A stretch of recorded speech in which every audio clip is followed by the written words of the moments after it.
John Snow, with 31 wickets, the most since Larwood's 32 in 1933, was the star, whilst Australia for the first time in 70 years dropped their captain, the unfortunate Bill Lillee. That was a good delivery. The pugnacious Ian Chappell took over for the final and deciding test in Sydney. After some abuse directed at Snow for a bumper that hit the number 9 Jenner, the captain, Illingworth, withdrew his team from the field. Threatened with forfeiting the match by the umpires, England returned to leave it eventually in triumph.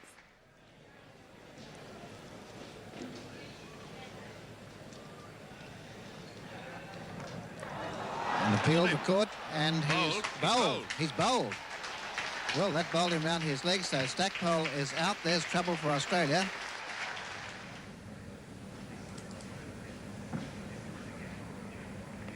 Stumped. He's out, yes. Well bowled, Illingworth. Chappell, stumped, not. Bowled, Illingworth, 30. O'Keefe not out one. Australia 7 for 142. And Illingworth has 3 for 28. Jenner facing Underwood.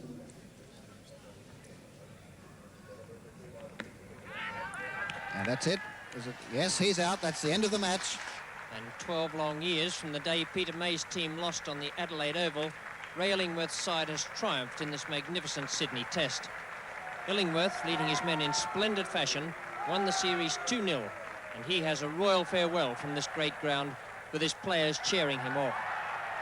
For this tour, the England selectors, led by Alec Bedser, chose Illingworth as captain, and now for only the third time in 50 years, England have regained the Ashes in Australia. This must surely be the greatest moment of Ray Illingworth's cricketing life. Ian Chappell's tenure as Australian captain was initially unsuccessful. He lost 7 out of 11. But the 1972 series was one of the most exciting ever. It ended in a 2-all draw, but contained 3 individual performances that will live on forever in the record books. The first was Bob Massey's Test debut at Lord's. And it's gone. Caught at first slip by the captain, Ian Chappell. What a match Bob Massey is having. And that's it. Alan Knott's gone the same way as the rest. Out, Stackpole at second slip. Illingworth out. They're asking, and he's gone. He's on a hat-trick. John Snow, first ball. He's out. Edwards has caught him behind square leg. It was a good, authentic stroke. And that's out. And that's the end of the England second innings. Price the man out. Caught Greg Chappell, bowl Massey for 19. It gives Massey his bag of 8 in each innings. A wonderful performance. So it's Ian Chappell now facing Jeff Arnold. Needing victory at the Oval, the Chappell brothers, Ian and Greg, became the first brothers to score Test match centuries in the same match in a stand worth 201. It's Ian Chappell following a similar shot in this over to Greg. 2 boundaries in this over coming off the hook shot. That's a good shot. Takes Ian Chappell on to 63. Nicely positioned there, beaten for an instant in the flight by Underwood. Greg Chappell, 2 for the 100 now, faces John Snow. And that's probably it. Yes, he'll take 2 here.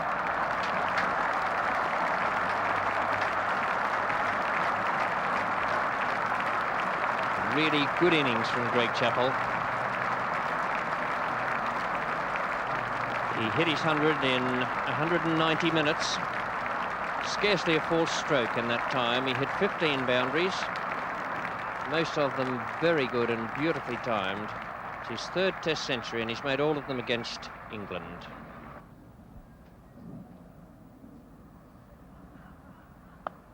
That's 4 more. That's a good shot. That's one of the best shots he's played in this innings. Very strong through that area. He's hit 3 boundaries off John Snow through there, but that one was probably the best of all. And that's a handsome on drive by Greg Chappell, moving his feet delightfully, hammering it away between mid-wicket and mid-on. Well, applause from this enormous crowd here, because that takes the total on to 235, and that's the 200 partnership between the 2 Chappell brothers. So a wonderful batting exhibition by these 2 boys from South Australia. 200 has come in 241 minutes.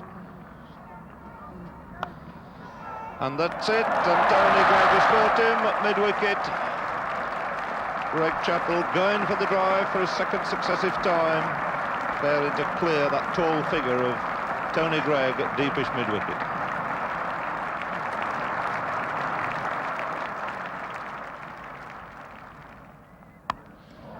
He's made sure of that one, dropped short enough for him to put away so easily between mid-wicket and mid-on.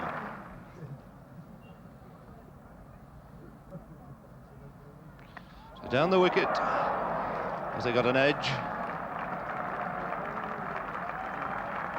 Yes, he's got an edge, a thickish edge, no slip. There's been a slip, it's been a catch off the edge. It's gone through there.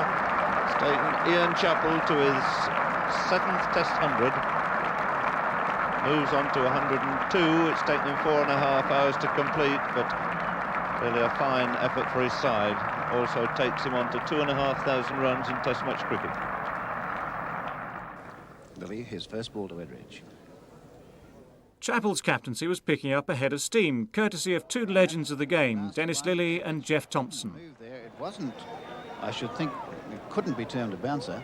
It is a possibility that his ribs could be broken, actually, and I looked... In 1974-75, bowling in tandem for the first time, they tore through an ageing England team, winning the series 4-1 with Thompson bagging 33 wickets, despite playing only 4.5 of the 6 Test matches. Threw his gloves off, that must have hurt on his right hand.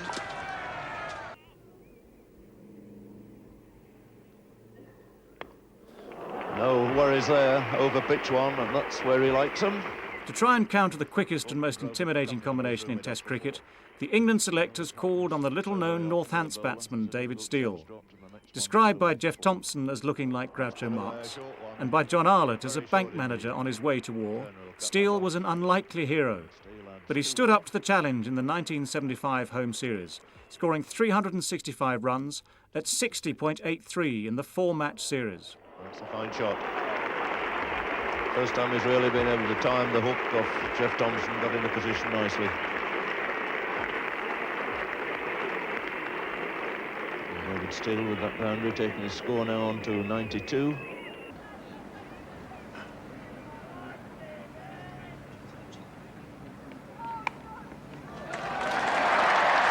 Four runs, no third man. Chappell having pulled up the extra man into the slip cordon.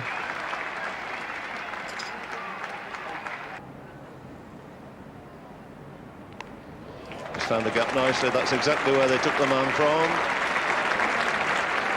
Lovely little sweep shot there by David Steele going through for 4. Well, all batsmen are pleased when they do something like that. The field being moved, leaving him the gap round the corner, and he found it the very next ball. Short one, put away nicely again through mid-wicket by Steele, off the back foot, not hit with any power at all, but nicely timed. The ball hurrying through on this fast oval outfield for 4 runs.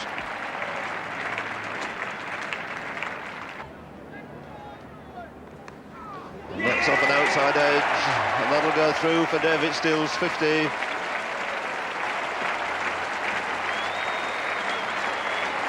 And what a great performance by this cricketer from Northampton. He goes on every match, nothing seems to worry him, plays every ball on its merit. A remarkable achievement by him in this Test match series. And it makes one wonder whether there might not be 1 or 2 other cricketers knocking around county cricket such as he's done, who could do a similar job. I feel that it's my great privilege myself to give David Steele this award on behalf of the BBC, because there's nobody who has set a greater example of sportsmanship, and whether we're interested in amateur or professional sport, it's the type of example set by David Steele which inspires people, a true sportsman, and I'm delighted to be able to make this presentation tonight.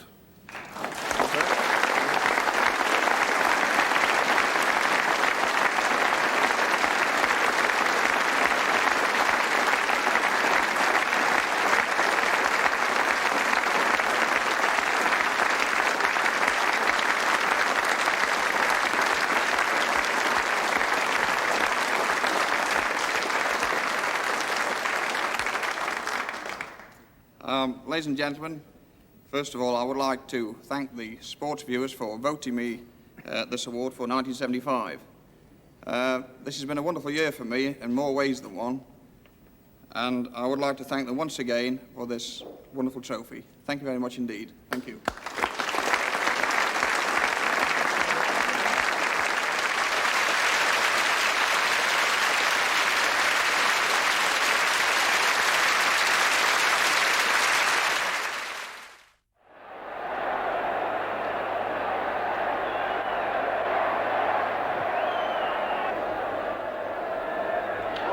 Is that it? Yes, it's carried and he's gone, and Lillee snapped up the first wicket, that of Bob Woolmer. Caught it slip with the total on 19. A one-off test match was played at the MCG in 1977 to celebrate the 100-year anniversary of the first test match there. The Ashes weren't at stake, but it is worthy of inclusion for Randall's contribution with the bat and Lillee's with the ball. It was maybe the best test match of the 1970s. He's happy to go.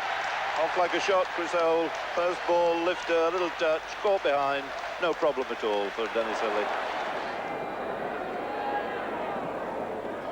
And he failed the leg before. He's out. Lillee 5 for 25. Not leg before to Lillee for 15. 9 for 86. And a chance. He's out. It's all over. Marsh again, a brilliant catch. Marsh has taken 4 catches. England all out 95. Lever caught Marsh, bowled Lillee for 11. Lillee 6 for 26. One of the greatest performances of his career. Lillee took 6 for 26 in the first innings, and in the second, England were chasing 453 to win. Incredibly, an innings by Randall saw them almost within sight of it. That surely is an indication of this slow, easy-paced wicket now. Very, very seldom, I think, that you see an Englishman being able to hook Lillee in front of square. Great shot by Randall. Moves on now to 42. The total approaching the 3-figure mark. An appeal this time, and Lillee shouting that appeal. Oh, that's close. He's well down. It's, oh, there's a nice. Here we go. Here's the play acting. Oh, thank you very much, he says. Oh, this is nice, isn't it? Friendly game of cricket.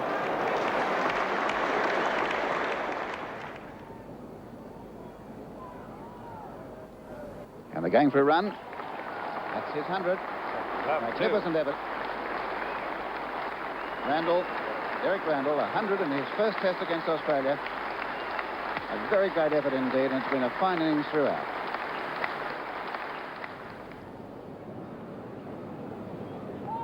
And a ball called, and out to the boundary it goes, but right inside that and whacked it right at backward square.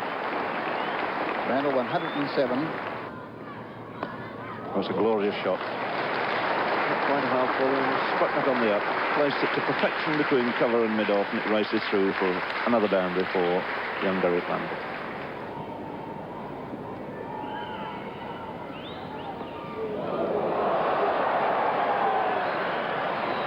They're loving it. He's loving every minute of it. Took him by surprise. He, for a change, let that one go. And another really glorious drive. That should beat the fieldsman. Got the extra little bit of power. And fairly hammered away through the cover area by Randall. Once again, fractionally short.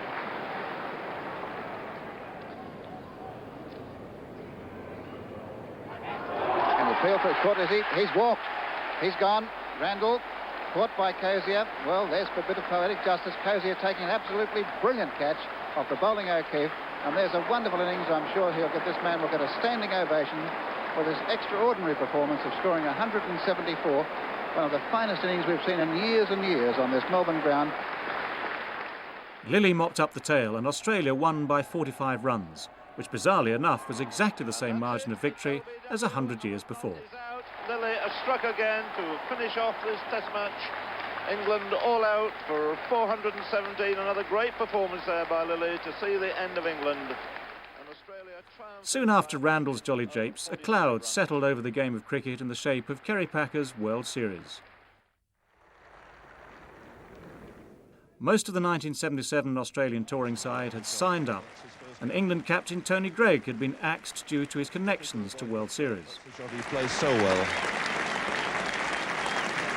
Mike Brealey, perhaps the finest tactician since Benno, replaced him. Geoffrey Boycott returned after a controversial absence from the team, and in the fourth test achieved a career milestone on his home ground. Just had the preference over Kerry O'Keefe for the 11th place in the side this morning. Beautifully placed shot. Start to the half volley, a loosener, and once again Boycott very quick to latch onto it. That's driven very firmly and very correctly through the offside. That's it. That's a half volley through mid-on for 4. The bat goes in the air. The England players come out to applaud what really has got to be a moment here of cricket history. Geoffrey Boycott, 100 hundreds and the place to get it in the middle of a test match against Australia on his home ground at Headingley. Superb performance from the moment he came in. Taken 319 minutes, he's hit 14 fours, and it's his 1400 in test match cricket. His 5th against Australia. This series also saw the introduction of a 21-year-old Ian Botham, who not surprisingly made an immediate impression upon his debut.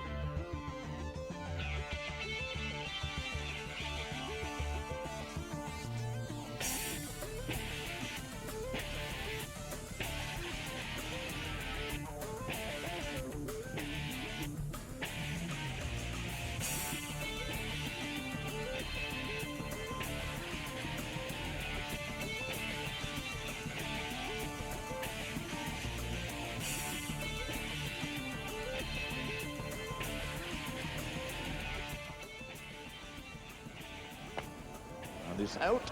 Oh, yes, he's out. Second, third attempt there by Randall. Lillee flops to the ground. Rodney Marsh, really not a very good shot from such a seasoned campaigner. Taking a single here again, a shot at the stumps by Brealey, and he hit them, and he is home. Very good shot by Brealey that time. It seemed, though, that the World Series had mortally wounded Test cricket. Mike Brealey's touring side of 1978-9 won England's biggest victory in Ashes history over an inexperienced Australian side, winning 5-1. May reach the fence. It was nicely timed by Brealey, and that's going to be 4 runs. So he goes on to 6, and the total to 10. Now it's Yardley from this end. He'll bowl to Brealey. 1 for 31, 34 required. And lofted over the high over this could be the winning hit, and out to the boundary it goes, and Mike Brealey has made the winning hit. It's all over, 1 for 35. Brealey 20 not out. A great finish for Brealey to win the match. He's the first captain in history to lead a team in Australia to 5 test wins. 5-1 England has won the series. Ladies and gentlemen, I'd just like to thank the English team for defeating us so convincingly in the series. But, you know, we're not going to lose heart. We're a very young side and very inexperienced in the number of test matches that we have played. And I feel that we've learned a lot from this series, from the Englishmen, from our own play. And also I'd just like to thank Benson and Hedges once again for sponsoring this wonderful game. Thank you.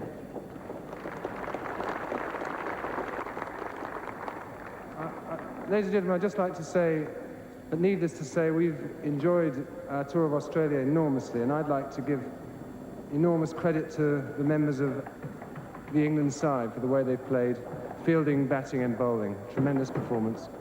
Bad luck to the Australians. I think that they've come across some pitches which haven't helped them play when they're a little less experienced than we are.